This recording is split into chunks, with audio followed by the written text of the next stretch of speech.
बिस्मिल्लाहिर्रहमानिर्रहीम, अस्सलामुअलैकुम। सलाम तमाम पाकिस्तानियों के नाम, सलाम तहरीक पाकिस्तान के तमाम कारकुनान के नाम जिनकी वजह से पाकिस्तान का वजूद अमल में आया। सलाम पाकिस्तान के तमाम शहदा, तमाम गाजियों के नाम जिनकी लाजवाल कुर्बानियों की वजह से हम आज एक आज़ाद और खुद मुख्तार मुमलिकत में सांस ले रहे हैं। और बिलखुसूस सलाम अजीम हस्ती के नाम, बाबाए कौम के नाम, जिनकी वजह से, जिनकी लाजवाल मेहनत की वजह से, कुर्बानियों की वजह से, मुसलसल स्ट्रगल्स की वजह से हम आज इस आज़ाद मुमलिकत में सांस ले रहे हैं और इस्लामी जमहूरिया पाकिस्तान का क़याम अमल में आया। और हम खुद को बहुत ज़्यादा खुशकिस्मत समझते भी हैं और समझना चाहिए भी, बिकॉज ये कायद आज़म मोहम्मद अली जिन्ना का एहसान अजीम कहें तो ये कहना हरगिज़ बेजाना होगा। तमाम लोग इस वक्त जो हमें देख रहे हैं, यौम कायद बहुत बहुत मुबारक हो। इसके साथ साथ हमारे मसीही बहन भाई जो आज क्रिसमस कर रहे हैं उनको क्रिसमस की बहुत बहुत मुबारकबाद। आज के शो में आपको खुशामदीद कहेंगे इस दुआ, इस उम्मीद के साथ कि आप सब बिल्कुल खैरियत से होंगे, अच्छे तरीके से अपना दिन सेलिब्रेट करेंगे, अच्छे तरीके से ये छुट्टी का दिन भी सेलिब्रेट करेंगे। सो हमारे साथ आज हमारे मेहमान भी मौजूद हैं। सर, क्या कहना चाहेंगे आज? It's a big day. हाँ, बहुत तुमने भरपूर अंदाज में मतलब वो किया है। कायद-ए-आज़म की स्ट्रगल जो है पाकिस्तान बनाने के लिए, इसका जितना भी तज़किरा किया जाए कम है। शराफत साहब हमारे साथ मौजूद हैं, पाकिस्तान के कारकुन प्रोफेसर शराफत अली खान साहब। चल के हम इस हवाले से बात करेंगे, लेकिन एक लंबी स्ट्रगल है। ये स्ट्रगल कोई छोटी स्ट्रगल नहीं थी। बहुत सी मुश्किलात का सामना करना पड़ा और सबसे बड़ी मुश्किल ये थी कि हिंदू मुसलसल साजिशों में मसरूफ रहे हैं, काउंटर करते रहे हैं। और कायद-ए-आज़म जो एक ज़माने तक हिंदू मुस्लिम यूनिटी के कायल थे, उनको तंग आके ये कहना पड़ा कि this is the parting of the ways. उनके मशहूर जुमले हैं जो उन्होंने कहे कि अब वो वक्त आ गया है जिस वक्त मुसलमानों को हिंदुओं से अलग हो जाना है। और उस वक्त उन्होंने अपनी भरपूर तवज्जो ऑल इंडिया मुस्लिम लीग की तरफ अपनी तवज्जो जो है वो मरकूज कर दी। तो शराफत से और इस हवाले से बात करते हैं। अच्छा सर, ये फरमाइए कि बहुत अरसा तक कायद-ए-आज़म हिंदू मुस्लिम यूनिटी के कायल रहे हैं और ये समझते रहे हैं कि यूनाइटेड इंडिया ही जो है वो बेहतरीन हल होगा। लेकिन वो कौन सा पॉइंट था जिसके ऊपर आप आके ये समझते हैं कि कायद-ए-आज़म ने ये सोचा कि अब हिंदुओं के साथ नहीं रहा जा सकता? क्या वो सत्याग्रह की तहरीक थी या हिंदुओं का ये मुसलसल इंसिस्टेंस कि हिंदी को कौमी जबान बनाया जाएगा और गाय को काटना जो है वो गलत करार दिया जाएगा, खिलाफ कानून होगा, और भी बहुत सी बातें हैं। लेकिन एग्जैक्ट पॉइंट आपकी नजर में क्या है? मतलब वो बिस्मिल्लाहिर्रहमानिर्रहीम, बहुत शुक्रिया आपका कि आपने मुझे अपनी गुजारिशात पेश करने का मौका दिया। देखिए, कायद-ए-आज़म को बड़ी मशहूर शख्सियत सरोजनी नायडू ने जी एम्बेसडर ऑफ यूनिटी का खिताब दिया, ऑफ यूनिटी कहा था। बिल्कुल। और ये कहा था 1916 में। बिल्कुल। और वो हकीकत ये है कि ना सिर्फ हिंदू मुस्लिम यूनिटी के लिए बल्कि उसको आप कायद-ए-आज़म की फरासत की बहुत बड़ी मिसाल कह सकते हैं जी। वो इस एतबार से कि बहुत सारे मुसलमान जो थे उन्होंने ये मुआहिदा लखनऊ जो था 1916 का कहा कि ये तो आपने बड़े घाटे का सौदा किया है। इसमें तो जहां जहां मुसलमानों को नुमाइंदगी मिलनी थी ज्यादा, उसको आपने कम कर दिया। तो बड़ी तारीखी बात की थी कायद-ए-आज़म ने। आपने फरमाया, देखिए मैंने ये तस्लीम करवा लिया है कि हम उनसे अलग हैं। ठीक है। हालांकि इससे पहले 1909 की जो मॉर्ले मिंटो रिफॉर्म्स थी उनमें ये जुदागाना इंतखाब का मुतालबा तस्लीम तो किया था। ठीक है। लेकिन इन अल्फाज में कि भाई आप ये मुतालबा कर रहे हैं, हम इस पे गौर करेंगे और हम नहीं समझते कि ये काबिल अमल कैसे होगा। ठीक है। तो इस एतबार से कायद-ए-आज़म दर हकीकत बड़े अमन पसंद लीडर थे और हमेशा कानून के मुताबिक वो चले और इसी को पसंद करते थे कि कानून के मुताबिक चला जाए। ठीक है। और इसी पे वो चलते रहे यहाँ तक कि 1927 आ गया जिसमें तजावीज़ दहली पेश की गई। और ये इतना बड़ा स्टेप था कायद आज़म का कि देखिए उस पे मुस्लिम लीग 2 हिस्सों में बट गई। बिल्कुल ठीक। और कितनी मोहतरम शख्सियत, अल्लामा इकबाल जो थे वो कायद आज़म के मुखालिफ हो गए, वो दूसरी जानिब चले गए। लेकिन ये फिर 1928 में जब नेहरू रिपोर्ट पेश हुई, उसमें उन तजावीज़ का तो ख्याल नहीं रखा गया जी, और साथ ये कह दिया गया कि जुदागाना इंतखाब नहीं होना चाहिए। जी। दिस वॉज द टाइम कि जब कायदे आज़म ने सोचा कि हमारा साथ चलना अब मुश्किल है, तो तब उन्होंने अपने 14 पॉइंट्स पेश किए थे। 14 निकात, मशहूर 14 निकात। हाँ, और हकीकत ये है कि वो बेस बने हैं पाकिस्तान की। बिल्कुल ठीक सर, आप बात कर रहे हैं, ये बड़ा लंबा टॉपिक है, हमने आगे चलकर इस पर बहुत सी डिस्कशन भी करनी है। और अगर हम देखें तो हम आज ये दिन जो है वो बड़े जज्बे के साथ सेलिब्रेट कर रहे हैं, और करना भी चाहिए। इसके साथ साथ हम कायदे आज़म, उनकी शख्सियत को ट्रिब्यूट भी पेश कर रहे हैं। बट द पॉइंट इज कि अगर हम देखें कि कायदे आज़म ने जो मुल्क हमारे हवाले किया, हमने इसके साथ क्या किया, या जिस अंदाज में जो पाकिस्तान के लिए उनका विजन था, हम तो कुछ नहीं कर सके इसकी प्रोटेक्शन के लिए, इसकी तामीर तरक्की के लिए हमारा क्या किरदार रहा बीइंग नेशन। इसको हम आगे चलकर भी डिस्कस करेंगे। कायद आज़म मोहम्मद अली जिन्ना, उनकी अजमत को सलाम। और हम बहुत ज्यादा लकी हैं कि हम इस आजाद मुमलिकत में सांस ले रहे हैं। और साथ ही साथ अगर हम देखें तो ये जो पाकिस्तान है, ये वाकई कायद आज़म का हम तमाम मुसलमानों पर, पाकिस्तानियों पर बहुत बड़ा एहसान है। इनकलाबी शख्सियत, बिल्कुल उनकी जो इनकलाबी शख्सियत थी, क़यादत थी, उसकी वजह से आज हम इस आजाद मुमलिकत में सांस ले रहे हैं। सर, हम रिक्वेस्ट करेंगे आपसे कि आप टेक करते हैं, हम आपका साथ देंगे। बहुत शुक्रिया। चलें जी। Happy birthday Quaid happy birthday to our leader. Quaid Azam के ऊपर जैसे हमने अभी 1927 तक की बात की है, जिस वक्त मुस्लिम लीग 2 हिस्सों में बट गई और शफी लीग हो गई और कायद लीग हो गई। और इकबाल, अल्लामा इकबाल इतने नाराज हुए कायद आज़म से इस बात के ऊपर कि वो शफी लीग के साथ में चले गए। लेकिन जल्दी उन्होंने भी महसूस किया कि कायद आज़म से बेहतर लीडर और कोई नहीं हो सकता जी। 1 साल के अंदर ही, 1 साल के अंदर ही। और फिर 1938 में उनकी वफात तक वो कायद आज़म के ऊपर एक बड़ा इन्फ्लुएंस बन के सामने आए हैं। और 1930s के बाद अगर हम देखें तो कायद आज़म की तकरीरों में जा बजा झलकियां मिलती हैं इकबाल के अफकार की। और इकबाल ही ने कायल इनको किया ज्यादा एक अलहदा मुमलिकत के लिए, चूंकि उनका ख्वाब पहले से था ये मौजूद के मुसलमानों के लिए एक अलहदा वतन होना चाहिए। आप देख लीजिए कि इन्हीं के कहने पर जब कायदे आज़म आए तो 1937 में गो के इतने ज्यादा तो वोट ना ले सकी Muslim League, but amongst the Muslim parties सबसे ज्यादा सीटें मुस्लिम लीग की। बिल्कुल ठीक हो गया। व्यूअर्स, अभी हमें एक ब्रेक शामिल करनी है, एक ब्रेक के बाद वापस आएंगे। Stay with us and good morning.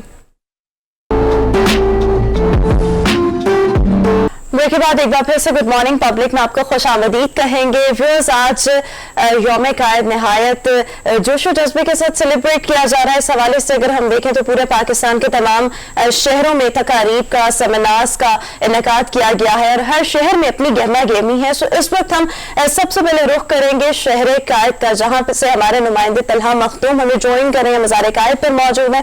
Talha, बताइएगा, बाबा कौम का यौम पैदाइश, और अगर हम देखें तो मज़ार कायद पर गार्ड्स की तब्दीली की पुरवकार तकरीब का भी इनेकाद किया गया। जरा मजीद डिटेल्स हमारे साथ शेयर कीजिएगा, क्या मनाजिर है इस वक्त मज़ार कायद के?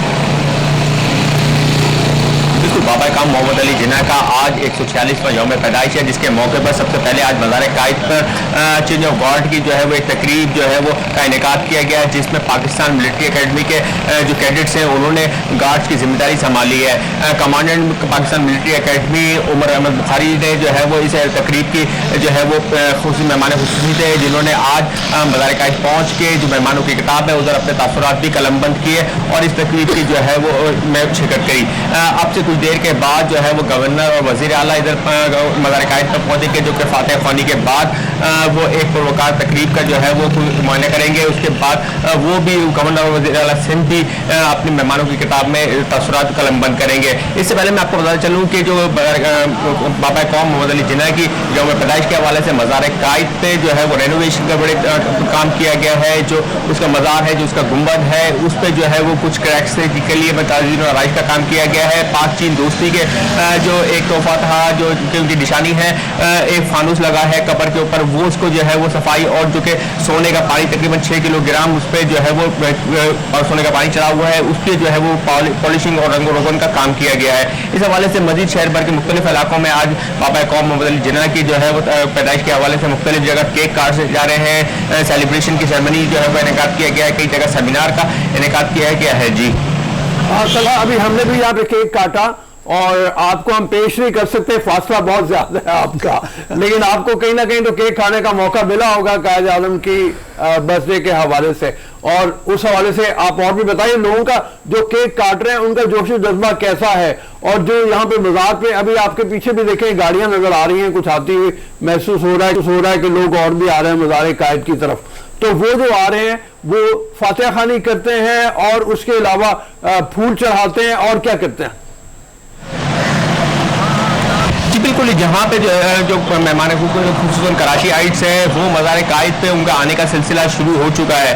वो सबसे पहले यहाँ के मज़ार कायद पे पहुँचते हैं, जिनका अभी जो है वो स्पेशल सिक्योरिटी लगी हुई है, गवर्नर और वज़ीर आला ने आना है, उसके बाद बगैर टिकट के कायद आज़म के जो मज़ार का आता है उसको आवाम के लिए, आम आवाम के लिए खोल दिया जाएगा। उधर उसके बाद शहरी जो है बड़ी तादाद में मज़ार कायद पहुँचेंगे और जो है वो फातिहा ख्वानी करेंगे। उसके बाद मज़ार कायद पे क्योंकि जो है वो जो उनका मैसेज है, उनका ये कहना है कि जो बाबा कौम का मैसेज था कौम के लिए, एक कौम के लिए हवाले से वो उस पर जो है वो हमें अमल पैरा होना चाहिए और हमें एक कौम की तरफ जो है एक कौम बन के जो है वो मुल्क की तरक्की के लिए सोचना चाहिए। जी अच्छा तलहा, इस हवाले से भी बताइएगा, शहर कायद की अगर हम बात करें तो यहाँ पर कौन कौन से अहम मकामात ऐसे हैं जहाँ पर मुख्तलिफ तकारीब का एहतमाम किया गया है, उस हवाले से भी बताइएगा। आज पूरा दिन क्या एक्टिविटीज रहने वाली है कराची में? जी सबसे पहले मैं आपको बता चलूँ कि सबसे पहले तो मेन जो हेडक्वार्टर है तकरीबात का वो है मज़ार कायद, उसके बाद जो है मोहटा पैलेस है, जो मोहटा पैलेस है, उसके अलावा फेयर हॉल है, एक्सपो सेंटर है जहाँ पर मुख्तलिफ जामिया यूनिवर्सिटी, कराची यूनिवर्सिटी है, NED यूनिवर्सिटी है, सज़ई यूनिवर्सिटी है, जहाँ पर मुख्तलिफ तकरीबात का इनेकाद किया गया है। वहाँ पे केक कटिंग सेरेमनी होगी, उसके बाद जो है वो मुख्तलिफ सेमिनार पेश होंगे, कुछ टैबलेट पेश होंगे। इस हवाले से जो है जो तकरीबात का सिलसिला है ये शाम रात गए तक जो है वो मुख्तलिफ इलाकों में, मुख्तलिफ हॉल्स में और मुख्तलिफ यूनिवर्सिटीज़ में जारी रहेगा। ये वजीर मेंशन जो है वहाँ पे तकरीबात भी होती हैं, कोई जो कायद आज़म की जाए पैदाइश है वहाँ पे भी कोई तकरीब होती है, वहाँ पे भी लोग जाते हैं? बिल्कुल, जो वजीर मेंशन है, जो कायद आज़म की जो है वो रिहाइश थी उसको जो है वो उसमें सजा दिया गया है, लाइटिंग्स की गई है, वहाँ हर साल की तरह इस साल भी लाइटिंग की गई है। वहाँ जो है मुख्तलिफ वज़रा, मुख्तलिफ सियासी और समाजी शख्सियात पहुँचती हैं, वहाँ पर भी एक केक कटिंग सेरेमनी होती है जो कि अब से कुछ देर के बाद बताया जा रहा है, तकरीबन 1 बजे के करीब वहाँ पे केक कटिंग सेरेमनी होगी जिसमें मुशीरान हुकूमत और जो है वो बाकी वज़रा भी जो है वो वहाँ पर पहुँचेंगे। अच्छा तलहा, हम देखते हैं कि इस तरह के जो हमारे कौमी दिन होते हैं, जो स्पेशल इवेंट्स होते हैं, उस पर अगर हम देखें तो एक ये बड़ी जबरदस्त किस्म की रेस होती है कि शहर में किस मकाम पर सबसे बड़ा केक कटा। सो इस हवाले से यहाँ पर बताएं कि कोई आज ऐसी कोई बातगश सुनाई दी है कि किस मकाम पर सबसे बड़ा केक कटेगा? ये अब तक ऐसी कोई बात सुनने को नहीं मिली है कि कहाँ केक कटेगा, लेकिन केक जो कटने की सेरेमनी है वो मुख्तलिफ मकामात में, मुख्तलिफ यूनिवर्सिटीज़ में जो है वो जारी है। बहुत मेहरबानी तलहा, थैंक यू, बहुत मेहरबानी आपकी। अच्छा शराफत साहब, बहुत से चूंकि सवाल है, कहानी बहुत लंबी है, तवील है, स्ट्रगल बहुत लंबी है, तो ये फरमाइए हम आ गए 1938 तक, तकरीबन अल्लामा इकबाल की वफात तक। जी अच्छा, उसके बाद 1940 का बड़ा वाकया आता है जी, और ये कहते हैं कि अल्लामा इकबाल और लियाकत अली खान ही के असरात से, जिसकी बुनियाद के ऊपर 1940 के रेजोल्यूशन तक हम पहुंचे हैं कि कायद आज़म को इतना ज्यादा इन्फ्लुएंस वो हो गए थे और फिर वो कायल भी हो गए थे कि ये पाकिस्तान रेजोल्यूशन पे जाना है। पाकिस्तान रेजोल्यूशन में अगरचे अलहदा मुमलिकत के क़याम का जिक्र नहीं है, उसमें सिर्फ जो मेजॉरिटी मुस्लिम स्टेट्स हैं उनमें मुसलमानों को अक्सरियत के मुताबिक आप कह लें इलेक्ट्रेट अलहदा या वहाँ पे उनकी हुकूमत बनने की, जो हम कह सकते हैं इन अ वे फेडरेशन की बुनियाद, आप उसको कहेगा क्या कहेगा कि वो हिंदुस्तान में तो रहे वो स्टेट सारी जो हैं, लेकिन उनकी इंडिपेंडेंस भी काफ़ी हद तक हो। तो इस हवाले से फरमाइए वहाँ से आगे का सफ़र जो है फिर 47 तक, उसमें क्या क्या पेशरफ्त हुई, क्या क्या मकामात आए जिसकी बुनियाद के ऊपर मुसलमानों ने सोचा कि अब अलग हो जाना बेहतर है हमारे लिए? उसमें ऐसा है जी कि जो कुछ अल्लामा इकबाल का ख्याल था या सर सैयद ने भी कहा जी। कि देखिए ये अलग अलग ही रहेंगे बिलाखिर, बल्कि मैं इससे थोड़ा सा आगे जाऊंगा कि आप देखिए एक गैर मुस्लिम CR Das ji. Communist leader, जी। उसने भी ये कहा कि जेल की तन्हाइयों में मैंने जो कुरान का मुताला किया है उसके बाद मैं इस नतीजे पर पहुंचा हूं कि ये दो अलग नहीं रह सकते, और मजीद ये कि मुसलमान जो हैं उनके पास बाकायदा एक ऐसा निज़ाम मौजूद है कि वो उसके मुताबिक अपनी ज़िंदगी गुजार सकते हैं। इस बात को जो ख़ास तौर पर इकबाल की बात थी उससे सच साबित किया 1937 से लेकर 1939 तक कायम रहने वाली कांग्रेसी वजारतों ने जी। और यही दर हकीकत कायदे आज़म का भी और बाकी जो मुसलमान लीडर्स थे उनका बिल्कुल ये माइंड क्लियर हो गया कि देखिए अब हम साथ नहीं रह सकते, क्योंकि ये जो 1937 में वजारतें बनी थी उसका जो इलेक्शन था उसमें तो बहुत सी ऐसी सीट्स थी जो कांग्रेस ने और मुस्लिम लीग ने मिलकर उम्मीदवार इकट्ठे खड़े किए थे, ठीक है, ताकि अंग्रेज पर एक प्रेशर डाला जा सके। जाहिर है कि यही दो बड़ी जमातें थी, तो जितने ज्यादा वोट ये दो बड़ी जमातें लेती अंग्रेज पे उतना ही ज्यादा प्रेशर होता। लेकिन हुआ क्या कि जो ही इंतखाबात हो गए कांग्रेस ने मुस्लिम लीग के मेंबर तोड़ने शुरू कर दिए, और कायदे आजम की शख्सियत को मैं समझता हूँ इस एतबार से बहुत बड़ा क्रेडिट जाता है कि उन्होंने उन तमाम लोगों को जो इलेक्शन के बाद कांग्रेस के साथ मिलकर कांग्रेस की मिनिस्ट्री में उन्होंने वजारतें ले ली, कायदे आजम ने सिंपल सी बात की कि देखिए आप मुस्लिम लीग के टिकट पे कामयाब हुए हैं, मुस्लिम लीग की पॉलिसी पर चलिए, और अगर आप में इतनी हिम्मत नहीं है तो फिर रिजाइन कीजिए और दोबारा कांग्रेस या किसी और पार्टी का टिकट लेके फिर आप आ जाएं, ठीक है। तो इस तरह से गोया ना बिल्कुल अब मुसलमानों के सामने एक क्लियर जहन पेश कर दिया गया कि देखिए अब हमारी जो है इससे कम हम नहीं रहेंगे कि हम एक ऐसा मुतालबा करें। अच्छा, ये जो इसमें कोई शक नहीं कि 1940 की जो करारदाद थी उसमें जैसे आपने फरमाया है स्टेट्स का जिक्र है, स्टेट का जिक्र नहीं है। लेकिन अगर मैं समझता हूं कि हम इसको 1940 की करारदाद को सही मायनों में समझना चाहें तो फिर हमें इसको मिलाना होगा अप्रैल 1946 का जो दिल्ली में इजलास हुआ जिसमें पूरे इंडिया के नुमाइंदे मुसलमान जो थे इलेक्टेड लोग वो शरीक हुए।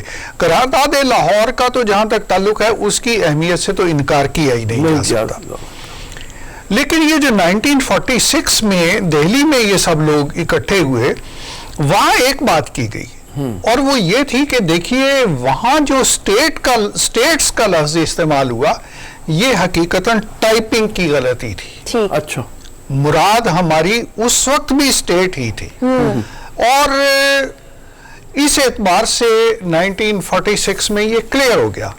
लेकिन इस दौरान जो डेवलपमेंट्स हुई वो उसमें क्रिप्स मिशन को आप छोड़ दीजिए इसलिए कि उसके साथ तो किसी ने कोऑपरेट ही नहीं किया और किया भी नहीं जा सकता था।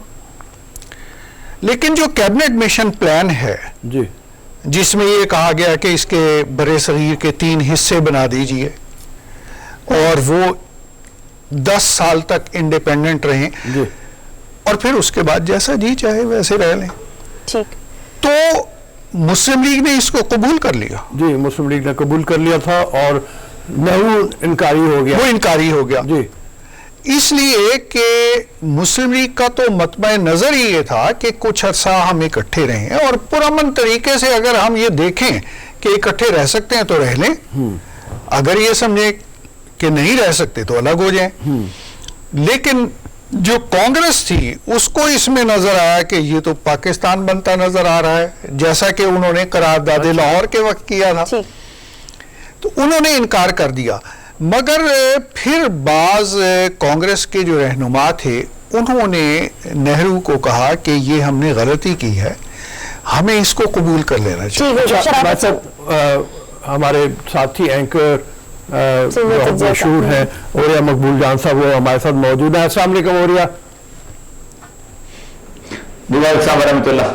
क्या हाल चाल है? ठीक है आप? आज आप भी बाबा कौम की सालगिरह ठीक मना ठाक रहे है। हैं, बाबा कौम की सालगिरह मना रहे हैं। हम जी, तो जी, गुफ्तगू बिल्कुल। कर रहे हैं तारीख के हवाले से, जो मुख्तलिफ मराहिल आए कायद आज़म ने जिनको पार किया, जिस तरीके पे काउंटर किया हिंदुओं की साजिशों को, अंग्रेजों की साजिशों को, उस हवाले से बात करें। रोमा ने नौजवान होने के नाते भी थोड़ी देर पहले एक सवाल किया था कि फिर हुआ क्या, इतने बरस बीत गए, हमने कायद आज़म के पाकिस्तान को कैसे भुलाया या खो दिया या क्या किया? मतलब हम उसके ऊपर, उनके फरमोदात के ऊपर अमल नहीं कर सके पूरी तरह से। हमारी कोताहियां क्या हैं? देखिए, बुनियादी तौर पर पाकिस्तान की जो तख्लीक है ना, ये 1920 के बाद जो नेशन स्टेट्स बन रही थी, उन नेशन स्टेट्स के बिल्कुल ऑपोजिट तख्लीक थी। नेशन स्टेट से पहले कम से कम 100-200 साल तक ये पढ़ाया जा रहा था कि कौमें 4 चीजों से बनती हैं। कौमें जमीन से बनती हैं, कौमें रंग से बनती हैं, कौमें नस्ल से बनती हैं, कौमें जुबान से बनती हैं। और ये पूरी की पूरी सोशियोलॉजी और पॉलिटिकल साइंस का टेक्स्ट जो था वो यही कहता था। 1920 में जिस वक्त पहले लीग ऑफ नेशंस के अंदर पहला जो है पासपोर्ट का डिजाइन आया है, और 1924 में वीजा रेगुलेशंस आई हैं, और 1926 के आसपास जब बॉर्डर सिक्योरिटी फोर्स है, तो दुनिया में रंग, नस्ल, जुबान और इलाके की बुनियाद के ऊपर तकसीम हो गई। फरात और दजला के रहने वालों ने कहा हम इराक, हमारा बड़ा पुरानी तहजीब है, मेसोपोटामिया है, हमें हमारा मुल्क दे दिया गया। नाइल के रहने वालों ने कहा हम फराइन मिस्र की औलाद हैं, हमें हमारा मुल्क दे दिया गया। इसी तरह सारिस आजम की औलाद ईरान थी, उसको दे दिया। यहां तक कि बेल्जियम जो था उसने कहा कि हमारा किंग चुके रहता था, इसलिए हम फ्रांस की फ्रीडम में नहीं रहते, हमें दे दो। लक्समबर्ग भी रद्दा कर दिया गया। तो इस सारी की सारी सूरत हाल के अंदर आप देखें कि पाकिस्तान वो वाहिद तख्लीक है कि जिसने उन तमाम चीजों की नफी की थी। मैंने कहा था मैं मोहम्मद हुसैन चीमा हूं, ये अर्जनदास चीमा है। हम साग एक तरह का खाते हैं, हम भंगड़ा एक तरह का डालते हैं, हम हीरे एक तरह की गाते हैं, हमारे बाबा अजदाद एक थे, हमारे आबा अजदाद की कब्रें भी एक हैं, मरगट और जैसे कहते हैं मरगट भी एक हैं, लेकिन ये मेरा भाई नहीं है क्योंकि ला इलाहा इल्लल्लाह मोहम्मद रसूलुल्लाह नहीं कहता। तो हमारी चाक बिल्कुल और थी, जिसको हमने पहले दिन से भुलाने की कोशिश की। हम बिल्कुल मुख्तलिफ थे।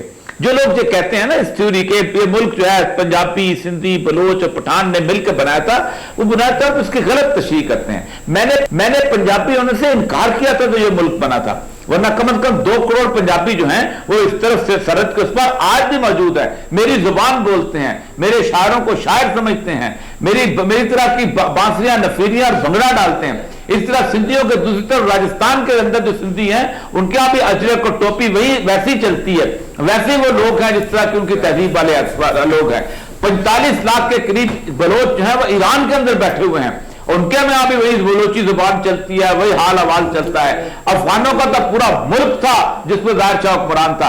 तो हमने बाकायदा एक ऐसा मुल्क तख्लीक किया था जिसकी बेसिस जो थी वो बिल्कुल मुख्तलिफ थी।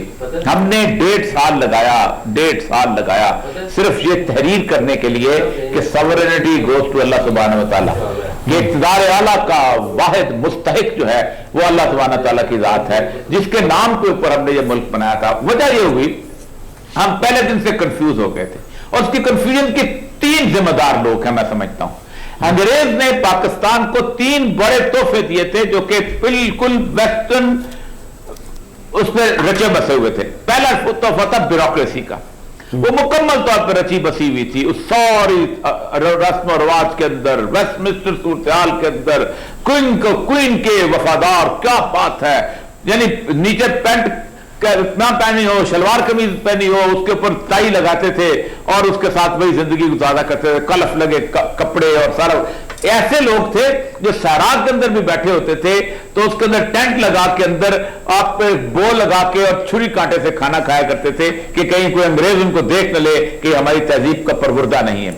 उसके बाद दूसरी सेकुलर और लिबरल किस्म की फौज हमारी मुकम्मल तौर पर वो कोई उसी तरह की सूरत हाल, यानी 1977 तक उनके यहां वो बार चलते थे और वो उसके अंदर जो बंदा वहां नहीं बैठा था वो पर्सोना नॉन ग्रेटा होता था, वो समझा जाता था कि ये तहजीब जागता नहीं है। और तीसरी हमारी जो थी वो लीडरशिप, ये उन्होंने दोनों ने मिलकर पैदा की थी।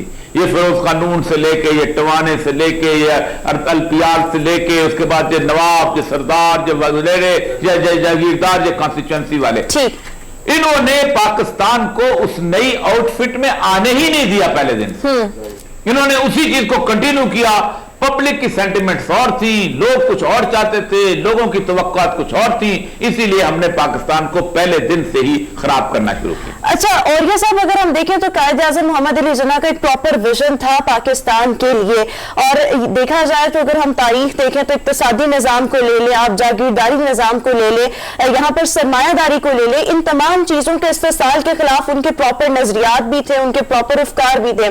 बट अगर हम देखें तो पाकिस्तान की रियासत, यहाँ पर जो हमारे दानिश्वर है, हमारे जो अहले सियासत है, उन्होंने बड़ी महारत के साथ हमसे कुछ अफकार छुपाए भी है। इस पर सर आप क्या कहेंगे? बिकॉज हमारी जो नौजवान नस्ल है वो तो इन अफकार को जानती ही नहीं है।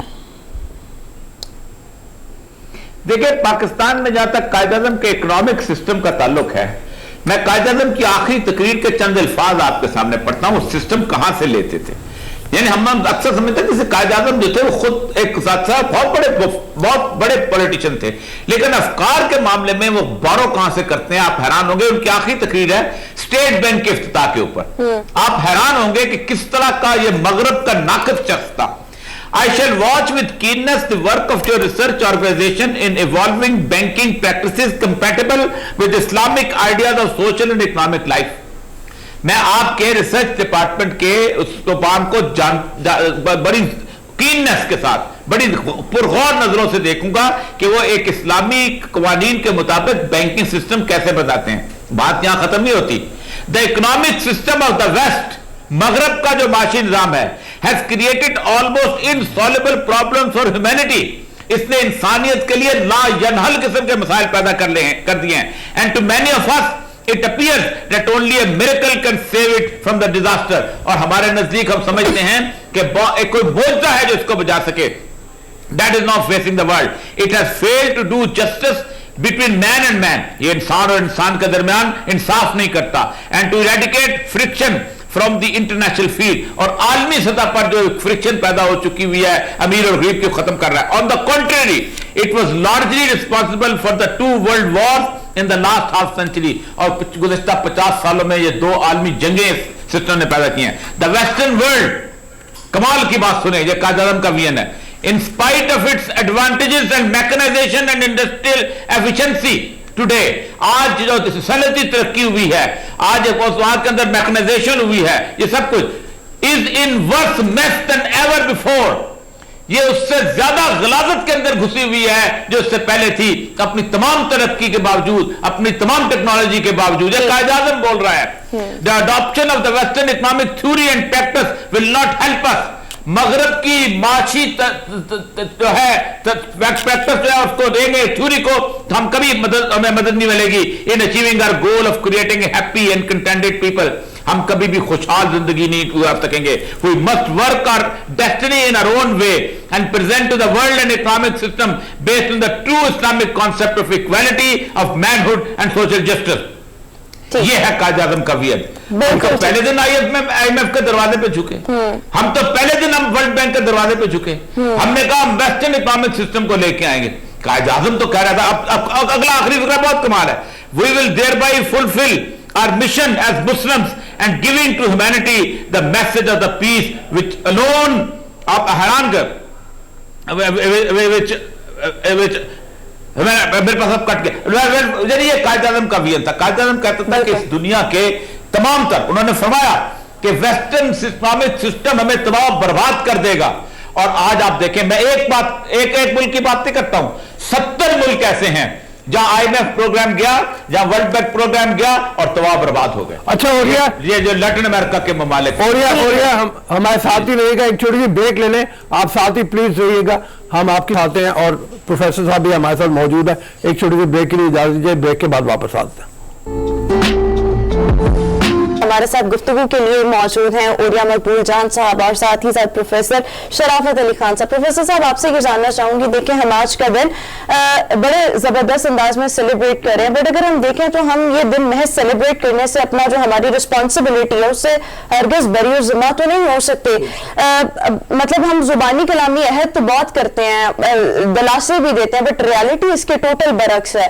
और जो कायद आज़म मोहम्मद अली जिन्ना का विजन है उसके हम सब मतलब उसके अलम बरदार खुद को समझते हैं, बट देखिए हमारे मुल्क में बदअमनी भी है, कानून की कोई बालादस्ती भी नहीं, लोगों को इंसाफ नहीं मिलता, जुल्म सितम इतना आम है।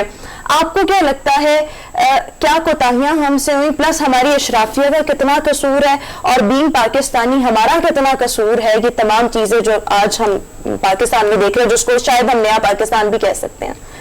वो अभी जैसे औरिया साहब ने फरमाया ना, मैं बिल्कुल उससे इत्तफाक करता हूँ कि देखिए पाकिस्तान बनने के थोड़ी दिन के बाद, बिलखुसूस जब ख्वाजा नाज़मुद्दीन की वजारत आई, तो एक बात हर जगह मशहूर कर दी गई कि कायदे आज़म ने तो कहा था कि मेरी जेब में खोटे सिक्के हैं।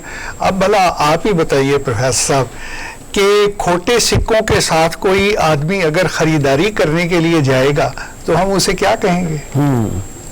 और कितने बड़े बड़े वो नाम, उनको खोटे सिक्के कहा गया। ये नहीं थी, ये तो उन्होंने कभी किसी को कहा ही नहीं, आज तक साबित नहीं हो सका कि फलां शख्स को फलां मौके पे कायदे आज़म ने ये बात की हो। खोटे सिक्के तो यहां बाद में पैदा हुए, और उन खोटे सिक्कों ने ये सारा जो है ना, लफ्ज़ तो बड़ा सख्त है, लेकिन कायद के पाकिस्तान के चेहरे को मसख करने की कोशिश की है। मुझे बड़ी अच्छी तरह से याद है अपना बचपन कि सब लोग अपना अपना काम किया करते थे बड़े अच्छे तरीके से, और देखते ही देखते बजाय इसके कि उसमें निखार आता। मुझे एक वाकया बड़ी अच्छी तरह याद है, ट्रेन जा रही थी तो एक बूढ़ी सी औरत उसमें बैठी थी, तो एसटी स्पेशल टिकट एग्जामिनर आया, उसने टिकट पूछा उससे, उसने कहा बेटा हम तो लुट के आए हैं, हमारे पास तो कुछ है ही नहीं, टिकट कहाँ से लूँ मैं? उसने कहा बीबी ऐसे नहीं चलेगा पाकिस्तान, टिकट लेना पड़ेगा, तुम लुट के आई हो, तुम्हारे पास पैसे नहीं है, लिहाजा ये मैं अपनी जेब से पैसे डाल रहा हूं इस पर्स में जिसमें सरकारी पैसे हैं, और ये टिकट आप ले लें। और यानी देखिए कितना बुलंद मेयार था। लेकिन ये आहिस्ता आहिस्ता जो यहाँ खोटे सिक्के मौजूद थे, जिन्होंने उन खरे सिक्कों को खोटे सिक्के कहा। बिल्कुल ठीक है, मैं खबर यही से ओरिया से भी पूछा जाए। ओरिया, बात हो रही है खोटे सिक्कों की, जो बात में प्रोफेसर साहब जैसे बात कर रहे हैं, क्या खोटे सिक्के बाद की पैदावार हैं जिन्होंने पाकिस्तान को इतना नुकसान पहुंचाया है? देखें, मैं आर्काइव का सेक्रेटरी रहा हूं, मैंने ये तकरीर और ये फिक्रा ढूंढने की बड़ी कोशिश की, और पाकिस्तान का जो लाहौर का आर्काइव है, जहां लोगों को जाना चाहिए, दुनिया का दूसरा बड़ा आर्काइव है इंडिया ऑफिस लाइब्रेरी के बाद। इतना बड़ा आर्काइव कहीं और नहीं है जो सेक्रेटेरिएट में नारकली के मकबरे के अंदर है, ये कहीं फिक्रा नहीं मिला। असल में खोटे सिक्के आए हैं जिस वक्त ये लेटर पीरियड के अंदर, जब ब्यूरोक्रेसी के कुछ लोग जो थे वो छाना शुरू हुए। आप देखें, अंग्रेज ने ना एक सीनियर पार्टनर बनाया हुआ था सिविल ब्यूरोक्रेसी, और जूनियर पार्टनर थी मिलिट्री ब्यूरोक्रेसी। ये दोनों मिलकर बड़ी अजीबोगरीब काम करते थे। आपको याद होगा कि कायद-ए-आज़म मोहम्मद अली जिन्ना के पास इंडियन आर्मी के एक वफद मिलने गया जनरल क्रेपिया के साथ, और जनरल क्रेपिया ने कहा कि देखिए बात सुने कायद-ए-आज़म साहब, आप मुल्क तो बना रहे हैं, लेकिन अगर आपने फौज को तकसीम कर दिया तो ये मुल्क तबाह और बर्बाद हो जाएगा, और आप पता नहीं जैसे आजकल कहते हैं ना कि हम पत्थर के जमाने में लौट जाएंगे, वैसे लौट जाएंगे। और उन्होंने साथ 15-16 मुसलमान अफसरान को भी लेके गए थे साथ। तो कायद-ए-आज़म ने कहा कि नहीं, जब तक ये फौज इंडियन तकसीम नहीं होती, ब्रिटिश फौज, उस वक्त तक मैं हल्फ नहीं उठाऊंगा। और ये बहुत बड़ा स्ट्रिक्ट था, ये 3 अगस्त को कायद-ए-आज़म ने कह दिया था कि मैं हल्फ नहीं उठाऊंगा उसके बाद। और आप अंदाजा करें कि उसको तकसीम किया गया, और ये कायद-ए-आज़म कवियत आप खुद सोचें कि अगर इस वक्त एक इंडियन एक आर्मी होती और उस वक्त कहीं ना कहीं वो मारकशा टाइप लोग जो ऊपर होते तो इस पाकिस्तान का क्या हाल होता। इतना बड़ा विजन था। ये सारे लोग जो थे इन्होंने मिलकर कॉन्स्पिरेसीज की, और ये गुलाम मोहम्मद साहब जो थे ये भी ब्यूरोक्रेसी से थे, जाहिर बात है इंडियन फाइनेंशियल सर्विसेज से आए हुए थे। उसके बाद ये तो सिकंदर मिर्जा, ये तो फौज में मेजर था, फिर उसके बाद डिप्टी कमिश्नर पेशावर हुआ, फिर उसके बाद मेजर जनरल प्रमोट, सिविल में भी रहा, मेजर जनरल प्रमोट होता रहा। और ये सारी सिविल मिलिट्री ब्यूरोक्रेसी ने मिलकर 1958 में कायद आजम के पूरे वीएम का सत्यानाश कर दिया। और ये 7 अक्टूबर को सिकंदर मिर्जा आया है, साथ इसके जस्टिस मुनीर, वो भी ब्यूरोक्रेसी से था। अब जुडिशरी में तब आया, वो बाद में आया ना। ब्रेक के बाद एक बार फिर से गुड मॉर्निंग पब्लिक में आपको खुश आमदीद कहेंगे। यौम कायद और गुफ्तगू के लिए हमारे साथ शो में मौजूद हैं ओरिया मकबूल जान साहब और प्रोफेसर शराफत अली खान साहब। ओरिया साहब, आपसे ये जानना चाहूंगी, अगर हम देखें तो हमारे यहाँ पर हमेशा ये सवाल उठाया भी जाता है, दोहराया भी जाता है, बहस मुबाहिसा भी इस पर बहुत होता है कि कायद आज़म मोहम्मद अली जिन्ना किस तरह का पाकिस्तान चाहते थे। बिकॉज अगर हम देखें तो इस सवाल को हमने पाकिस्तान की जो नजरी सिमत है, जिसमें मतलब पाकिस्तान का सेकुलर होना, यहाँ पर इस्लामी रियासत होने तक, मजहबी अक़लियत तक, जमहूरियत के बारे में जो बानिया पाकिस्तान के अफकार हैं उन तक महदूद कर दिया है।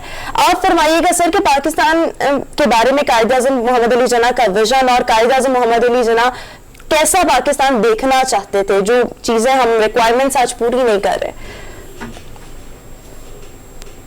देखें, पहली बात तो यह है कि कायद आज़म को अगर हम सेकुलर लिबरल कहते हैं तो आप उस पूरी तहरीक के पाकिस्तान जो है उसके ऊपर खत तनसीब फेरते हैं। मतलब जिस शख्स के नजरिए की बुनियाद के ऊपर पूरा मुल्क तकसीम हुआ हो, बर्र-ए-सगीर पाक-ओ-हिंद तकसीम हुआ हो, 10 लाख लोगों ने कुर्बानियां दी हों, वो अपनी लिबास से तो सेकुलर तो जेब से होता है। अच्छा, सबसे अहम तरीन बात है कि कायद आज़म की 11 अगस्त की तकरीर को बहुत ज्यादा ओवर एम्फसाइज करके पेश किया गया। ऐसा लगता है जैसे कायद आज़म सुबह 9 बजे पैदा हुए थे, उन्होंने 11 अगस्त की तकरीर की और शाम को फौत हो गए, यानी उन्होंने जिंदगी में कुछ और कहा ही नहीं। जैसे मुझे बड़ा भारी हैरत हुई उस वक्त जब इसके बारे में एक बहुत शानदार किस्म का अफसाना क्रिएट किया गया, और वो अफसाना भी किसने क्रिएट किया, मुझे बड़ी हैरत होती है। ज़मीर न्याज़ी साहब ने अपनी किताब जो है उसमें क्रिएट किया, वो जो है अपना प्रेस एंड चेंज में उन्होंने लिखा कि कायद आज़म जब 11 अगस्त की तकरीर करके उतरे तो उस वक्त ब्यूरोक्रेसी ने यह फैसला किया कि इस तकरीर में तो कायद आज़म ने सेकुलर किस्म की बातें की हैं, तो ये तो बड़ा गलत हो गया, तो इस तकरीर को रोक लिया जाए।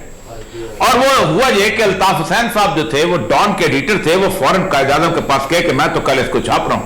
मुझे बड़ी हैरत इस बात पे हुई कि मैं खुद ब्यूरोक्रेट रहा हूं, ये ब्यूरोक्रेटों में मुसलमान कहां से पैदा हो गए जो इतने शानदार किस्म के जो इस्लामी नजरिए का तहफ़्फ़ुज़ और ये नस्ल कहां से आ रही है 1947 के अंदर।